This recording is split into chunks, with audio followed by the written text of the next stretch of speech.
right, we are live and connected, and I am here with the great Randy Hare. So before we start, the first question is always, where can people find how to train with you, seminars, things of that nature?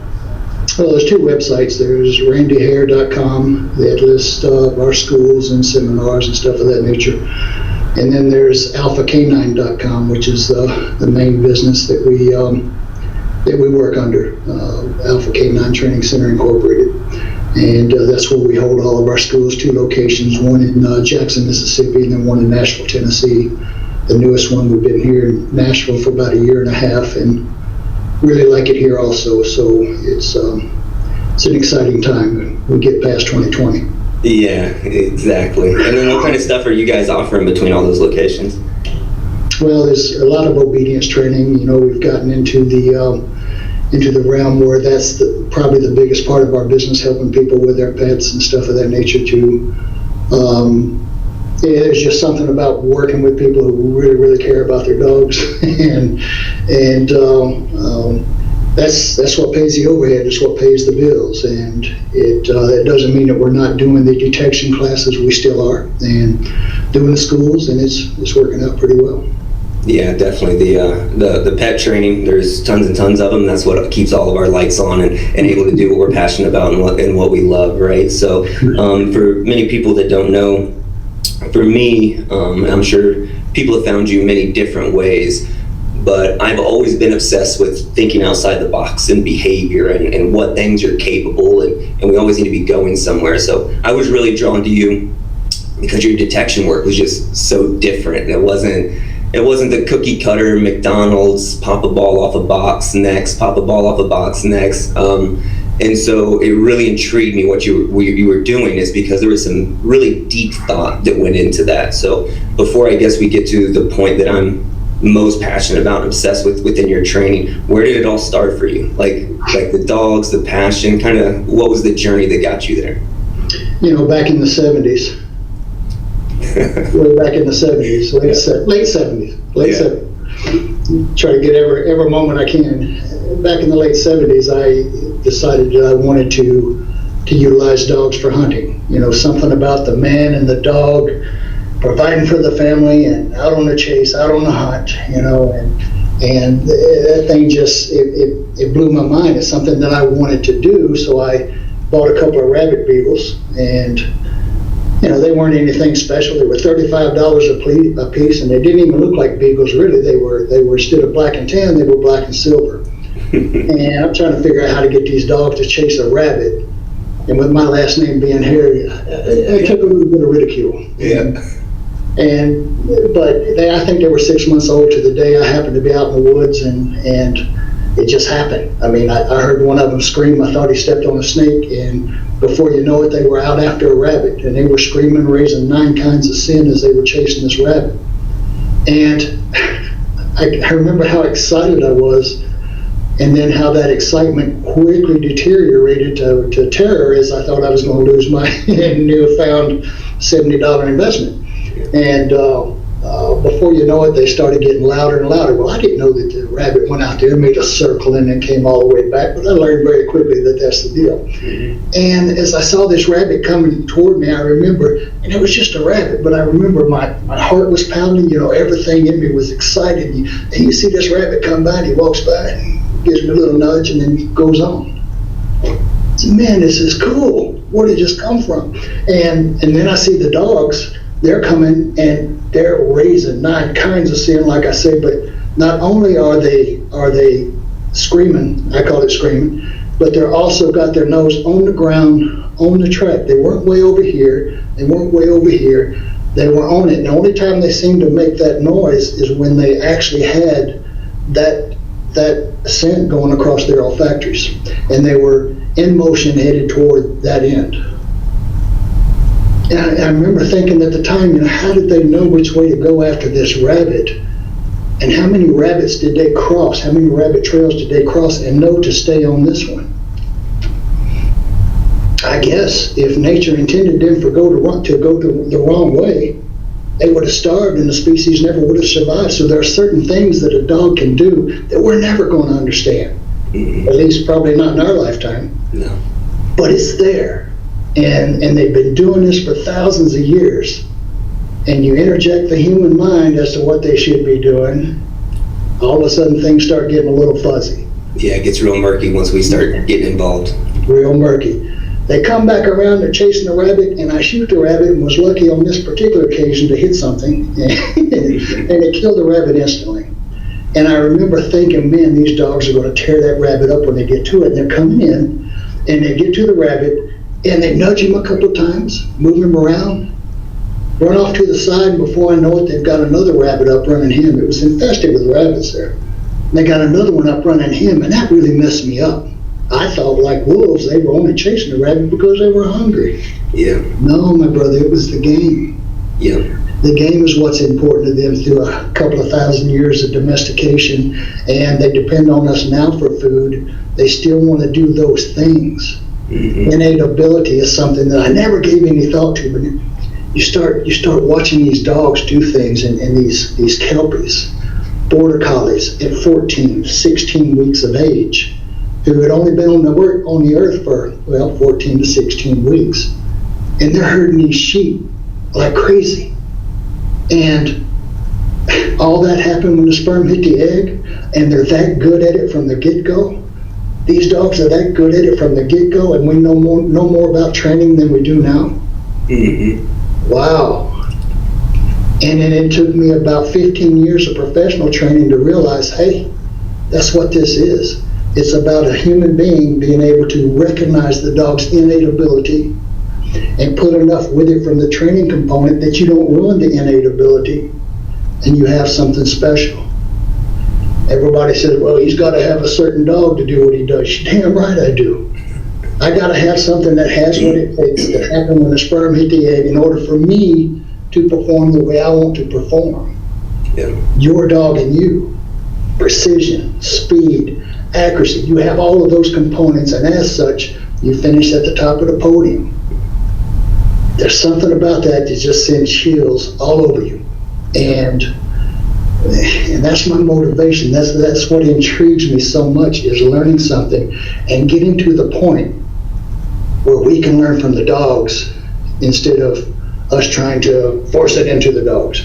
Yeah, and it's funny, even with the higher level trainers, how much, even us being aware of how much we mess up the dog's natural instincts and everything, and how attention to detail we are, we can still mess it up. And a perfect example for this is, it was, a couple months ago, Christina, we had Scooter, and we were just talking about tracking it. And when it came to tracking, Scooter always scored very high points, world championships.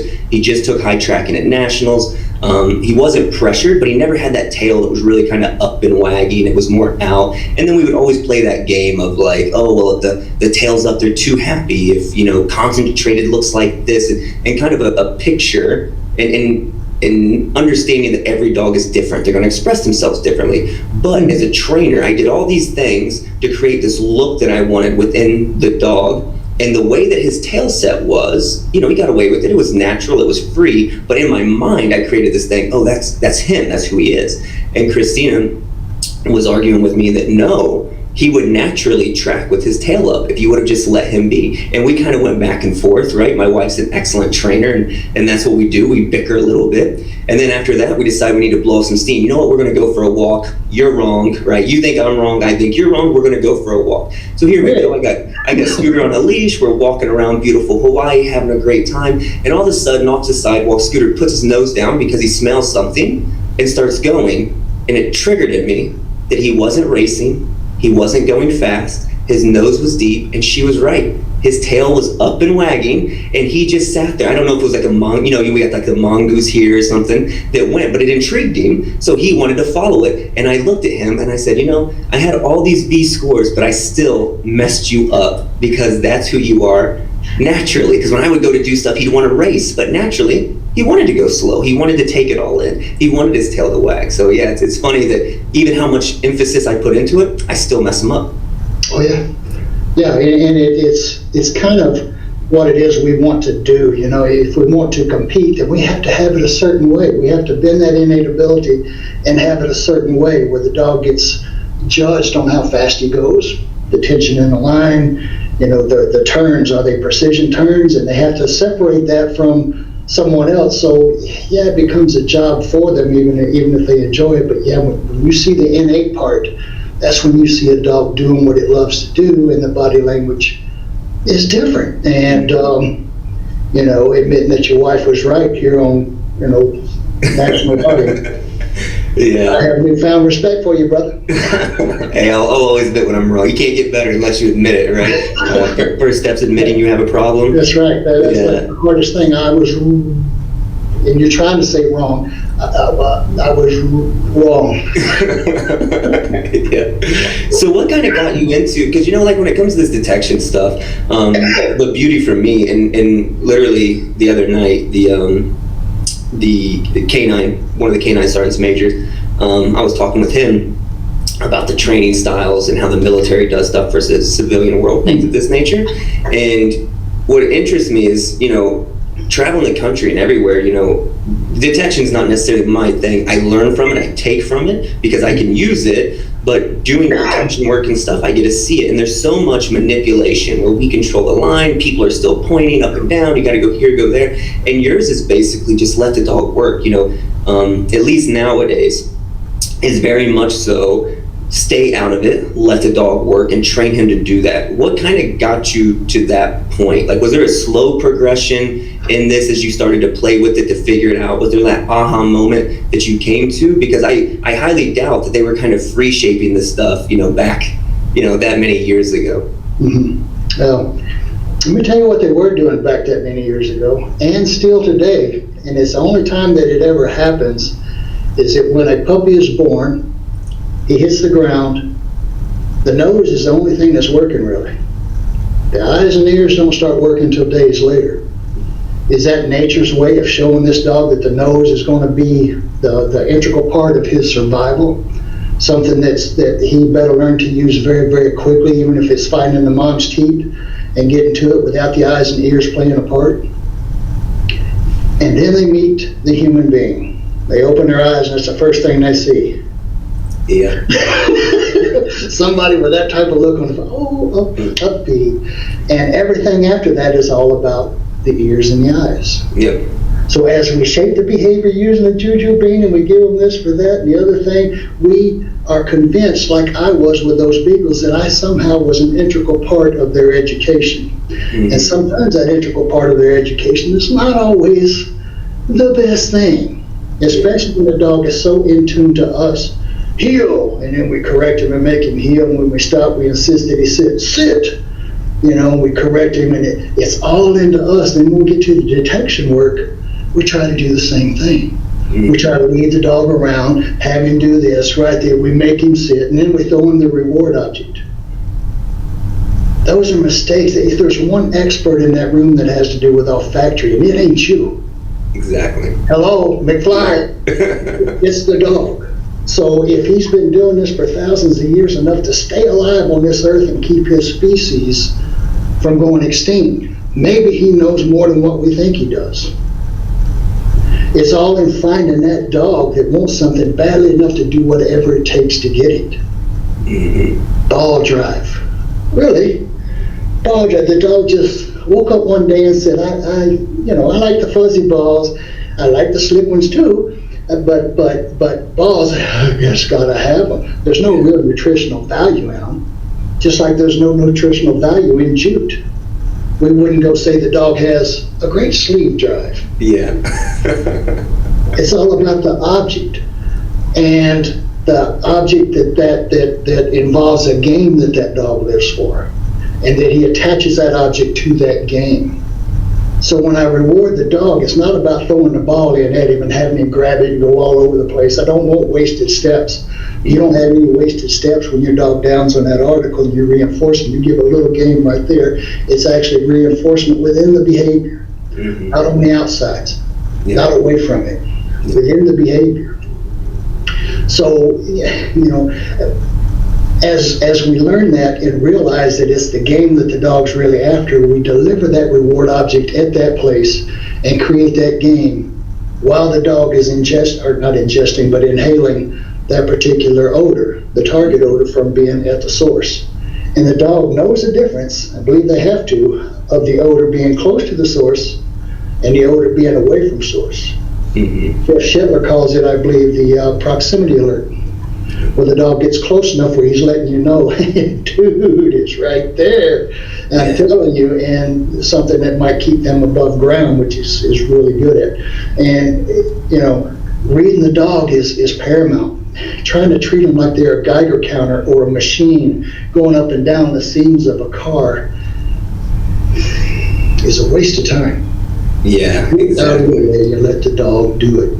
Yeah, and what pleases the dog, like you said, we shaped it into these dogs over years and years of breeding and who they are and what they are. And there's going to be people that watch this that do detection work. They're handlers. There's going to be Schutzen people, ring people from all the different ring venues. There's going to be pet dog trainers, and you have to learn from everything. And I've told this story many times, but maybe in case someone hasn't seen it, they can hear it. But my tracking style that I involved with Schutzen that doesn't involve food, I stole from you. It was a product of the game, because with my dog, right? So with him, because I made a big mistake, because I started off with food, right? And I put food down, and it was working well. Right, because I didn't know better at that time, because that's what everybody did, and it led to success and big points. And now I completely do it opposite, right? If they smell the source, then they get the reward, instead of smelling for a reward and hoping that the secondary is the source, right? So I've learned many things from that over the years, teaching that. But he was tracking really well in the old Schutzen style, and then came the time where we had to proof it, right? Where it's like, okay, he's tracking for food. Now we got to put it off to the side, right? And the dog needs to learn. So we never taught him. We never showed them. We got to put this food off to the side. And when he goes for that, we're going to kick his butt, right? We're going to get into him. We're going to teach him a lesson.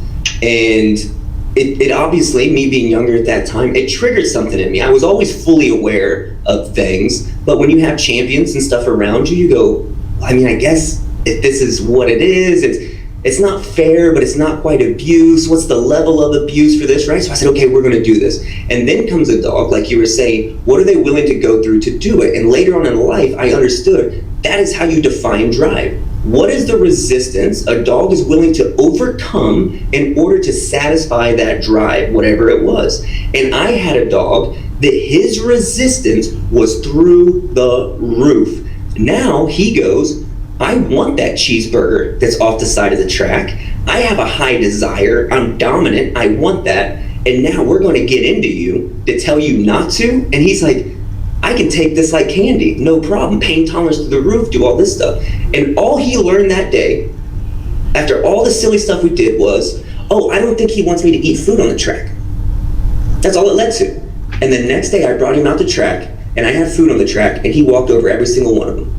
And to this day, if you take that dog and you put a T-bone steak right there on the track, he'll go right over it. But if you say free and he steps away from the track, he'll eat it. He'll swallow the whole thing, right? Mm-hmm. So now I found myself in this pickle. I put in all these hours, all this time to get to this spot, and I just ruined this high-level dog. What is wrong with me? And then it was a blessing that I just so happened to run into you at the right time, and I said, wait a minute, this dog loves to fight. This is what he lives for. He's obsessed with it. Mm-hmm. Let me play this. And then that's what I started doing. I started putting the ball at the articles. I started rewarding there, and then I started making the articles smaller, and I would bury him, and then it turned into this hunt game to find it, and we reward there, and then I would bounce the ball, and he would grab it, come right back. It's like he understood the game was here, and it saved my tracking. That this knucklehead surrounded by world champions said, we have to teach this dog not to eat food around here by punishing it, instead of letting the dog realize, okay, go over there and get that. How fun was that? Mm-hmm. This is where the party is at if you get over here, but I wasn't smart enough at that time. So thank you for that. I appreciate it. Well, it's kind of ironic because most of what I learned as far as the difference in what I do in detection actually came from Schutzen. I see these dogs running 5 blinds, and when they round that fourth blind, mm-hmm. and look down there to number 6, they know that he's there. They know exactly where they had to fool him into thinking that he had to run that blind to go back and get this one. Yeah. They're not that stupid, so why are we trying to fool them with a damn reward object? Mm-hmm. I mean, hello, McFly. it's one of those type deals. If they learn what the rules of the game are, they will insist on doing that instead of something else without us having to proof them or do, other things. Hey, I've seen them with the rolled up. I've seen them with the rolled up towels with this and the tape, and they create that game with it, so much that the dog's released his energy into the glue that's on this tape, and whatever happens to be on that rag, and even though it is the substance, if they've saturated this with the odor of cocaine or methamphetamine, then the dog learns to release his energy into the representative of that source. Now, if it's not the towel, guess what? It's going to be the dope.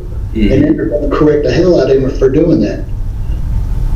If we can streamline the training to cause no confusion, we don't have to train 5 things and bust his ass for 4 in order to get 1.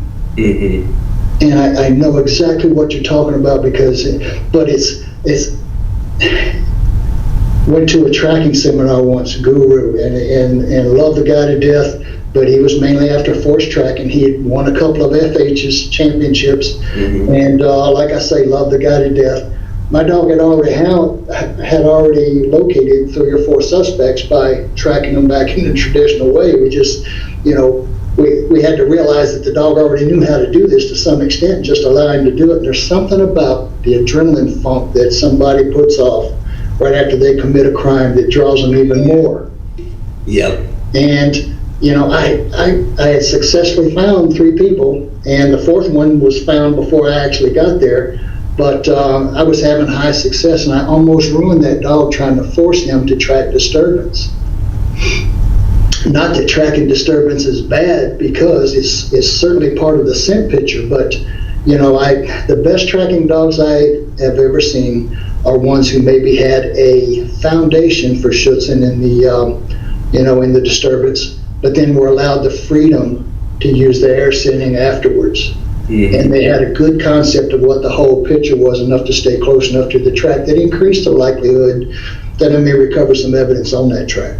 And it's and then you go through this wild thing. Well, Schutzhund dogs won't make police dogs. Well, there are some of them that won't. That they look at the sleeve just as a big toy, and granted, but there are some of them that will never see the back of a police car because they have so much more to them.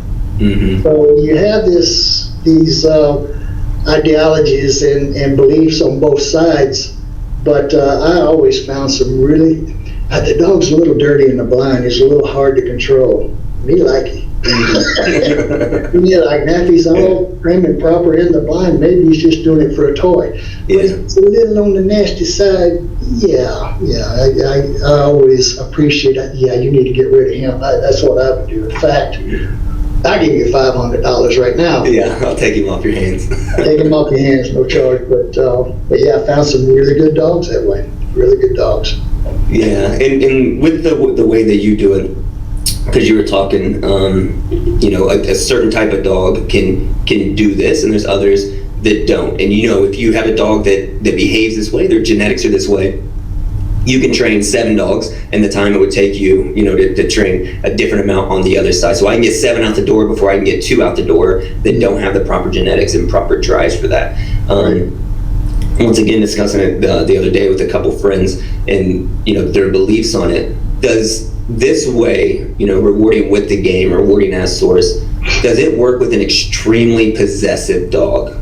Like the ones that just want to own it, that they just, everything they get there, they take it to the ground and they lay down. Does this work for it? So overall, when you say this type of dog works best for it, what do you mean by that? Well, it's a good point, because when these type of dogs take that thing to the ground, they're not necessarily trying to eat it. Like the dog takes the sleeve to the ground, he's trying to kill it. No, he's not. There's no nutritional value in shooting. He's trying for as long as he can to create the game that we've taken ourselves out of the equation for, and he's got it by himself. He said, I want this game. Yeah. It's exactly what I look for. Because I want to shoot him what he has to do in order to get this game, and it's going to be within the context of that box where 2 things, space, time, opportunity, and the substance is there, so I know that the odor is there. There's just nowhere else for it to escape. And I can get that game right there the same way you do on the track, and add the value where I want it. And then when I cue the dog to search and he smells that odor, the value is enough to allow him to be obedient to the odor, not some moron that's giving this number and doing that other stuff. Gives him the freedom to be obedient to the odor and follow it to the source. And at the end of the day, that's what this is all about. Now, granted, we keep the dog in a position where he's not going to get hurt. You know, I used to use a flexi lead all the time, loved it. And I would allow the dog to get away from me a little bit. Now, if he gets more than 30 feet, then certainly he's out of the realm of your line, whatever you might have on him, and it becomes a safety issue. But, you know, all of those years I worked the road and worked interdiction, I can't tell you how many cases I made. It was certainly, may not have been 100, but if it wasn't, it was very close to it. And where the dog was instrumental in communicating to me that the substance odor was there. And never had to worry about a false alert. Never learned a false alert. In that seminar, in that seminar that you went to and you saw the dog go over the A-frame and he came back and he wouldn't cross over the A-frame again to come back. It was too steep for him, but we just knew that he was going to go around, but he didn't. Yeah. Because when he was trained that way, we had a fence that went up under the A-frame. There was no other avenue. The door had never been opened. He didn't know it was possible. Yeah. So if he didn't learn the wrong way, he never learned to do it the wrong way. He learned to do it the right way. So if we manipulate the environment to allow the animal to learn the right way, and we create that game at that source, puppy dog will figure the rest of it out. Especially if he wants it badly enough, as we just talked about. Now, if the dog just has retrieve drive, in other words, he's not possessive. He likes to retrieve, though. That can be used, I suppose, with some of the ball launchers and stuff like that.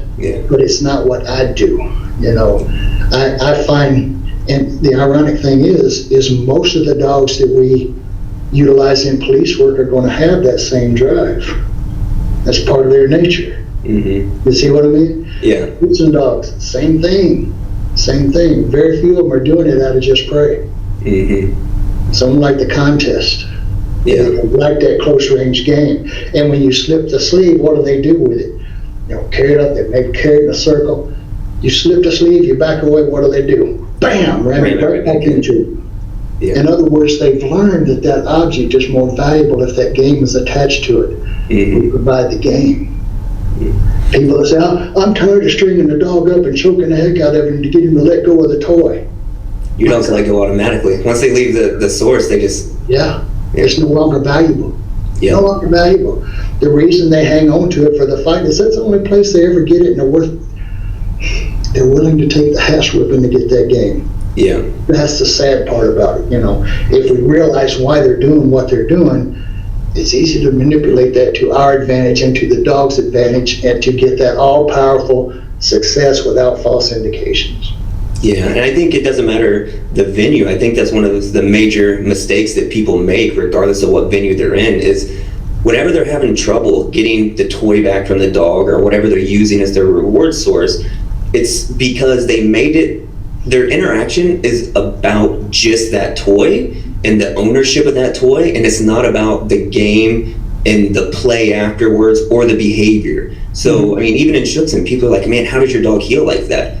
He loves to heal. Like, he enjoys healing. Like, he does it when I come in the back door to go to the kitchen. He comes in to heal. Like, he has learned that I love this because it leads to a game. If he does it in his mind, if I push him hard enough, he's going to give me something. It's the same thing. Even when I'm playing with him, he's going to back up. I put my hand out. Boom. He puts a string in my hand. We fight. And there's no source there, but it's still a component of the game. But that's the byproduct. If I let go and he has that, and I say foos and I start walking, he knows I'm not going to put my hand up. So he'll either leave that toy in his mouth and heal, or he'll spit it out and heal, because he's learned it's the behavior, it's the interaction after. It's not just about the toy. And I see this with police canine hand. I mean, heck, I see this in fly ball. Dog goes down there, comes back, gets a rag, and I see these supposed to be more positive people in fly ball, choking these little terriers off, and they're like, I'm not letting go of this rag. So it's interesting how you see it across the board.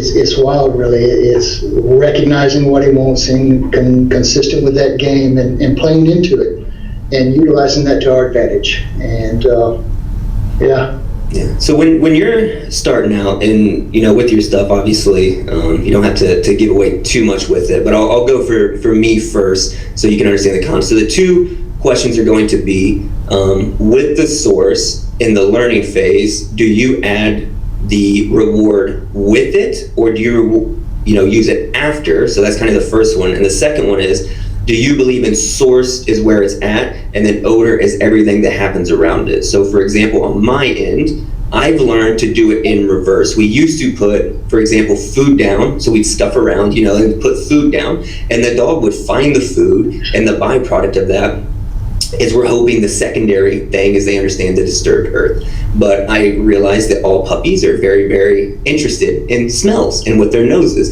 So I don't bring them out and stage them or anything else. I go ahead, because they're puppies, they're not crazy about the toy or anything yet. I use their food, and I stuff a little area, in the ground, just 1 footstep. And as the puppy's going around naturally, he finds it, and when he puts his nose down, then I add a little piece of food in the toe, and then he smells the toe. And then I throw a piece in the heel, and then he goes back and forth. And in like 3 sessions, I have a puppy that will go out, find a footstep, and he just stays there and smells it. And if I don't reward him, 3 days into it, he's going just on there with no food in it. So for me, I do it in reverse, and it's easier for me because I can control the grass. The dog kind of wants to smell it. And the second piece for me is, I believe in source and odor because in for example, in Schutzen, that's the biggest mistakes dogs make on the track. When I see a dog that's not accurate, they're more obedient to the odor than they are the source. So if it's windy, I say it all the time when people are having corner issues when it's windy, I said if your dog put his nose deep enough, it's not as windy down there. Mm-hmm. So when it turns to the right, if the dog is wanting to stay in source, they will make their turns. Now, when the wind's to their back and blowing, the odor is going somewhere. Like at your seminar, the example, I think you used the dry ice to show, how it spreads. So when the wind goes, the problem is the dog missed the turn, they're in odor, and they're going, they've left source in odor, and then all of a sudden the wind changes and whoosh, they're gone, and dogs don't understand how to back chain. So they don't really understand, that's like when a dog gets tied up on a pole, they don't know how to untie themselves. So now they're lost, and you're hoping luckily they get back into it. So that would be the two questions I pose is, do you separate them? And, odor and source, do you believe in those two? I never combine the substance odor with the reward object. Gotcha. Never.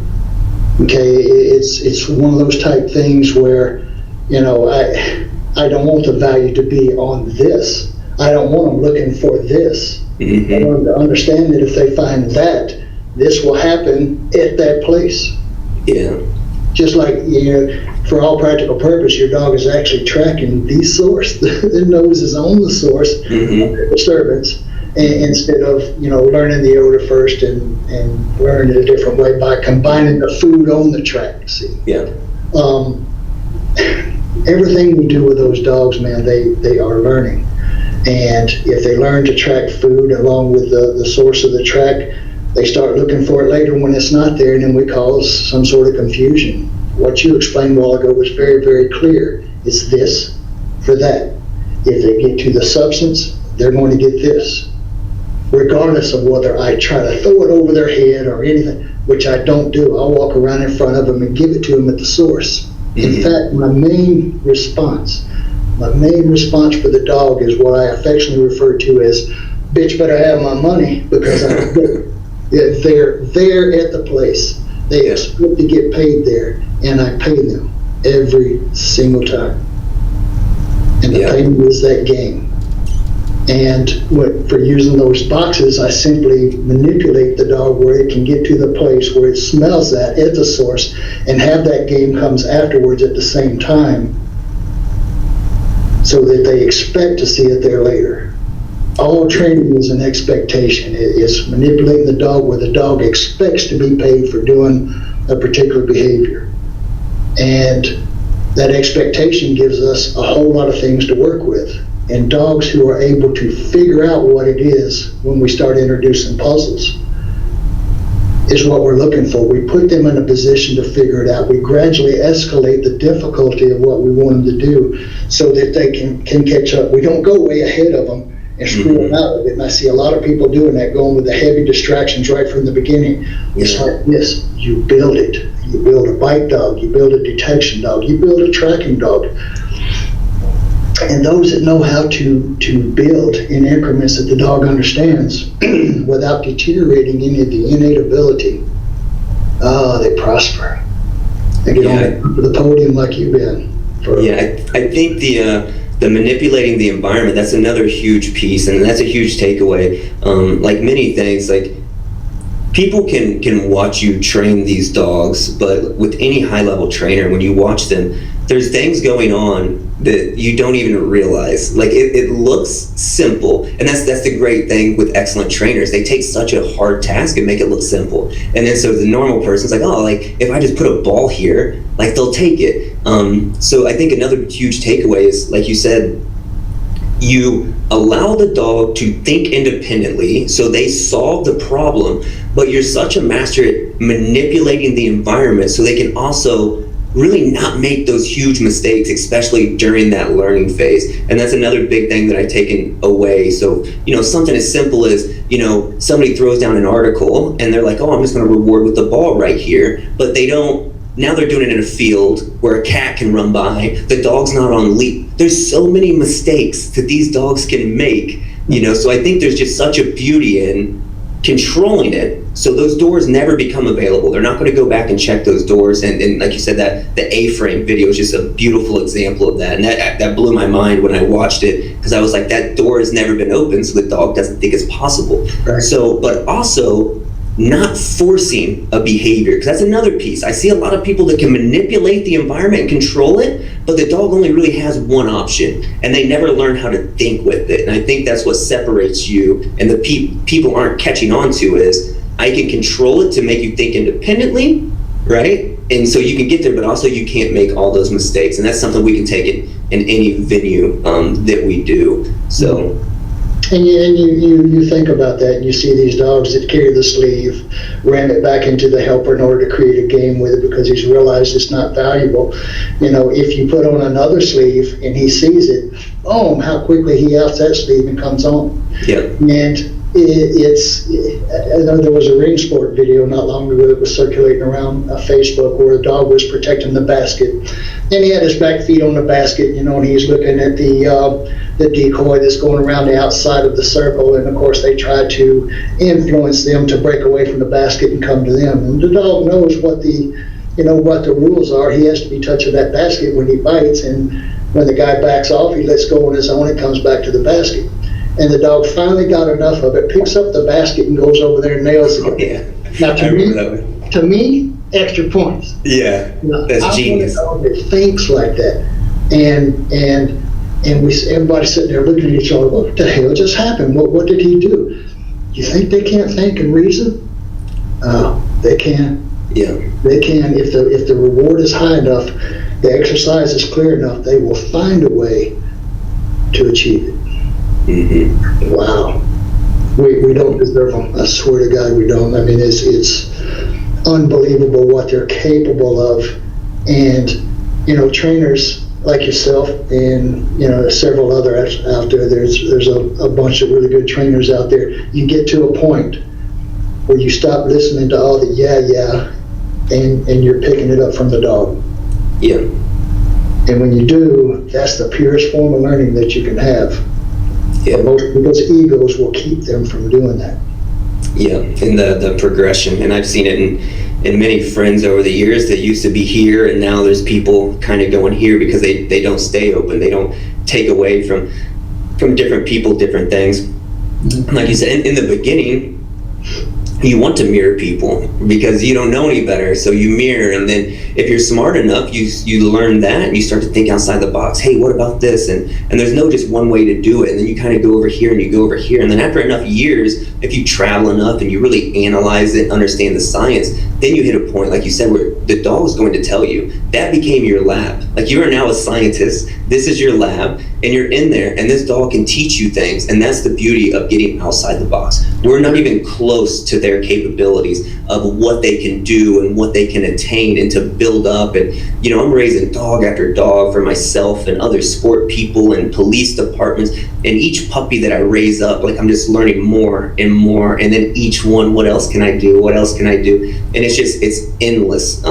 What these dogs are capable of, and it's mind-blowing, and it's a passion. And I think the biggest fault for people is they get a little taste of success and they think this is it. If I keep doing the same thing over and over, I'm going to get there. And I always love that saying. There's a difference between 30 years of experience and 1 year of experience repeated 30 times. So you always got to learn, always got to evolve.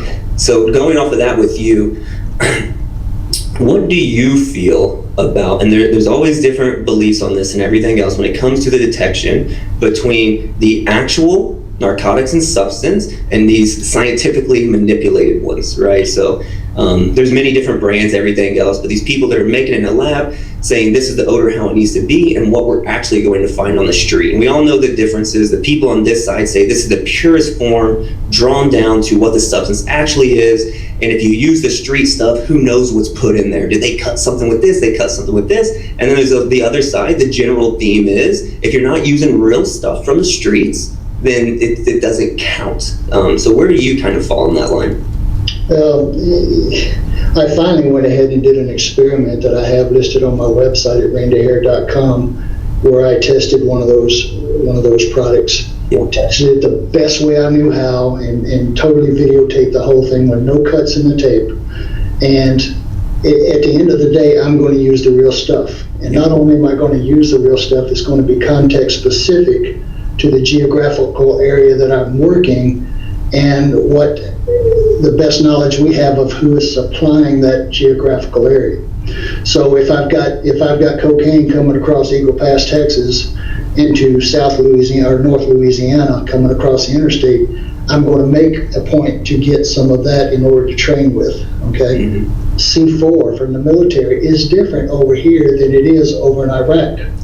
The smart man who goes to Iraq, who has his dog trained on this, is going to get some of that just as quickly as he can. You know, say, oh, no, just use the fake stuff. You'll be all right. Give me the stuff that's blowing up. That's context specific to that area. So for me, it's real, and I don't make any bones about it. If I can't put them in jail for what I'm training on, I'm not going to train on it. And granted, I understand that when you get the street level stuff, it's been stepped on several times with sweet and low and baking soda and any number of things. I want it off of an interdiction stop that has a high probability of being exactly what it is I'm putting people in jail for, and that's what I do. And that's what I absolutely agree with the science behind it, the belief behind it. But a lot of people that haven't had to go to court, they don't understand the types of questions you get asked. And a lot of the police officers and stuff, I always say, like, there's so many case laws and studies and things that you have to memorize and understand. A lot of these guys don't have time to memorize the science behind stuff and what it is, and then when you got a lawyer sharpshooting you and everything. So it's easy to say when you take these other, substances, these man-made substances, to say, oh, this is how you break it down, blah, blah, blah. Now you got a jury, you got, regular people you have to talk to, versus a simple police officer can say, hey, we took this off the street on this day and time. Here's, where it got moved around to. This is when it was confiscated. This is how it was moved. This is what I trained on, and I arrested the guy on it. Pretty simple for them to be able to articulate themselves. I found it on the street. I trained on it. Here's my log. I found the guy. And they're like, okay. But if I have to explain science, I'm done. I'm out of there. So and there's a whole bunch of different ways of cooking up methamphetamine and cocaine hydrochloride. But marijuana has usually been marijuana. It's usually marijuana. I mean, I trained on 10-year-old stuff, and the first case I made was 9 pounds of weed in a trunk, and the dog, went after it like it was, yesterday. I mean, no problem with it whatsoever. Well, the stuff I trained on yeah, it smelled like dope a little bit, but it kind of smelled like sawdust too. Mm-hmm. And but the THC in it, I guess, or whatever components that would have you put in jail for that would obviously have you put in jail for the new stuff that was in a brick form of 8 pound or 9 pound brick. He had no trouble finding. And just to get you back to a story, I had one incident when I was working the streets where we did a buy bust, and the perpetrator inside the house was supposed to have a good half-ounce bag. Yeah, it's a nice size bag. And we got information and heard over the wire where the guy made the buy, and all of a sudden we hit the house, and they secured the house, and they came out to me and they said, Randy, said, we got the bag of dope's laying there on the floor. Said he threw it down on the floor when we hit the door. Said, you want to take the dog in there and get it? I said, oh, absolutely, man, yeah. Anytime I can get my dog a little training. And sure enough, there it was. And I cued the dog, runs right by it. I said, whoa, hey, Bubba, come check here. Put his nose right down there on it. Nothing. Everybody's looking at each other like, God, what the hell's going on here? And I'm looking at it, and it looks like dope, it smells like dope. And I've got 4 or 5 experienced police officers who have been doing it longer than me. That's weed. Mm-hmm. And nothing. And man, they came after me and started talking garbage. Mm-hmm. And started talking garbage, and I admit I was upset with my dog. I take him out there, I put him in the car, I shut. I didn't want nothing to do with him. I said, I can't believe, we take it personal. We think the dog did something because it was us or something, or just had a bad day. Who the heck knows what? Yeah. The report comes back from the lab. It was mint. It wasn't marijuana at all. You think one of them just apologized to me? No. So a well-trained dog who has been educated without all that garbage on the outside, without having to be proofed off of 4 things in order to do one, I will believe him before I ever will some profit-motivated mouth. Yeah. And so that's why I believe the way I believe. I would never doubt the dog again.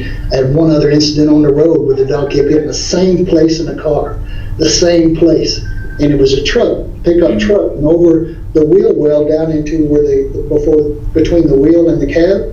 Okay, yeah. It was this cavity that, I thought we'd gotten into it, but apparently not. He kept going to the bottom, and as we dig deep enough, we found a good kilo of old marijuana that'd been in there I don't know how long. Mm-hmm. But it was there, and he kept telling me the same way he tells me every time. And we stayed after it longer than we were supposed to. Yeah. But we knew it was there, and I'm glad that we stayed after it. Like I said, I never had to worry about false alerts because, like the A-frame, the dog never learned to do it the wrong way. Yeah. He never learned how you go by and you make the dog sit. Sit, my God, sit. Then you back off and you're going to throw the ball. And when the dog knows you're going to throw the ball in, and maybe when you threw the ball in, the dog smelled the source, and maybe he didn't. Maybe he just thinks that you threw the ball and he sat in order to get it. Now we have the false indications that we can't understand how we're going to fix. Yeah. Yeah, that's the biggest problem with it. Another one I had for you is I noticed do you videotape all of your training sessions or just a big majority of them? Because there's just so many training sessions that I see you doing, or it's just like the camera set up all the time. So one, do you videotape all your sessions, or is there like a certain thing that you're doing with the dog that you want to videotape? And then 2, what are you using it for? Are you going back almost like game film and like breaking it down, or where do these videotapes get used? That's a really good question, and I record everything, or certainly 95% of it.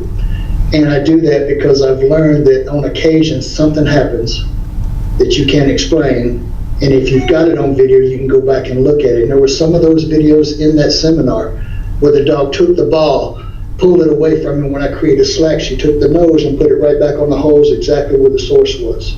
And that's where we found out that the little game, the little fight, is just as important as the big fight, because the dog stayed right there, kept his nose on that hole. The nostrils were lined up with the holes in the box.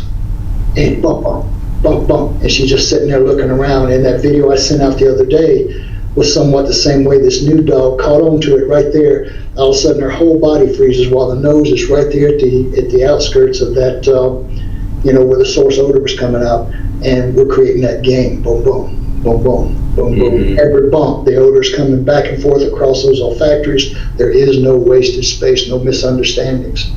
I don't care what kind of body position the dog's in. If that head is there at the source and all forward progress cease to exist, boom, payment, game on. And I'll stay there with that game for a little while. I'm not going to throw it in and have them there for a millisecond. While they go over here and then they're running out everywhere else, and the game seems to be everywhere else instead of right where we got to have it, bud. Yeah, you put a lot of emphasis on it. A lot of people, when they train, they go for reps, right? Like, I want to give 15 indications or whatever it is, instead of just making the fight there, and train for what you're looking for. That's always my belief, regardless of what we're doing, is, lots of times, a dog will be out there pretty quick, we play, and then I'm like, all right, you're done. And they're like, what do you mean? And I'm like, okay, this was the purpose of your training session. We achieved it. What else happens from here? More reps that could be worse or could be better. Like this is, the dog gave you maximum effort. This is what they did, and they nailed that. And going off of, when you said that dog was stiff, that video you sent me the other day, that was some powerful stuff. You can see it in the whole dog's body. Like when you watch close, they're moving around, they're going there, and then once they figured out, it was just like, ooh.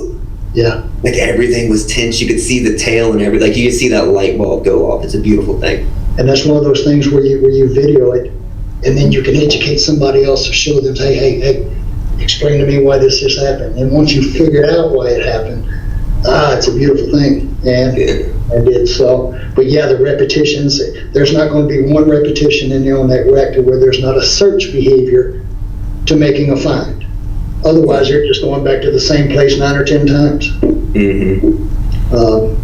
Yeah, that doesn't make much sense with it. With you, your ability to instruct, and there's many people, and I have many of them as friends, that they are some amazing dog trainers, and they are beautiful minds, but they can't teach what's going on in their head to save their lives. They can do, but they cannot teach at all. What is it? Is it just your personality? Did you have to work on it? What is it? Because you're one of those that you can not only train it, learn it, process it in your mind, you have an innate ability to be able to send the message and break it down pretty simple for others as well. Do you have some type of instructor background? Is it something you worked on, or is it just kind of natural for you? No, what I have is, you try to be as honest and forthright with them as you can, even if it's uncomfortable, and realizing this is not that hard. Hell, if it was difficult, I wouldn't be able to do it. Yeah, you just look at things for the way they are and realize that if you break it down into its simplest elements, you can tell what goes wrong and why, and what goes right and why. And, being able to communicate back and forth with people. I'm not the most eloquent speaker in the world, but you don't have to be. You just have to get your point across and be sincere with folks, and if you do that, the good things will come out, and it's really all you can hope for is to be sincere and use the videos to teach and ask them if they understand what happened, and then explain to them what happened with some of the different things going on, and move forward from there. And but you have to kind of humiliate yourself too, and let them know the mistakes. I made a bunch of mistakes in this business, buddy. Some that with the dog that was on David Letterman, some of the techniques and the force I used to get him to, the force fetching and all that, to get him to do that particular trick, I'll never live down, and it's Why do you share that at the beginning? I don't know if you do it for all your seminars, but I know the first one that I met you at, you did that David Letterman one.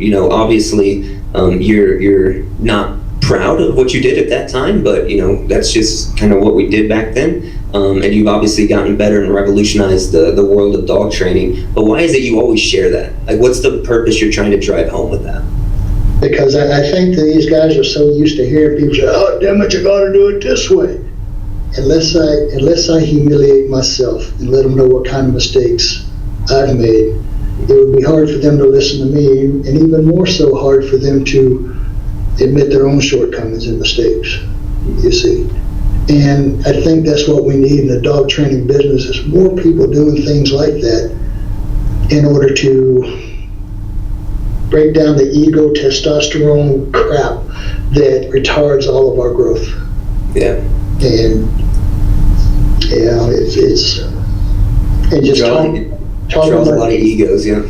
yeah, talking like you and I are doing. That's where it's at. It's the podcasting, and when you put ideas out like this from somebody like yourself, who is won as much as you have in the Schutzen world, or IPO, what are they calling it now? It's IGP now. IGP. I still call it Schutzen, but it's IGP now. Who knows what it'll be next year? IGP. Used to shop at a place called the IGA. But yeah, it's relax and have fun with it, but be serious, and above all, we're teaching an animal that can't possibly understand what the English language is about, and they're never going to be able to tell their side of the story. We owe it to them to find out what that story is. Exactly. And if we do, we're better off for it. It shows in the results, and if it does, seek out people. Don't just listen to me. Don't just listen to Don. Listen to a bunch of different people. It'll start coming to the top, what is and what isn't. Mm-hmm. And then take that, make yourself better, and then one day you're doing the same thing that we are, trying to help other folks by keeping them from making the same mistakes that we made in the past. And yeah.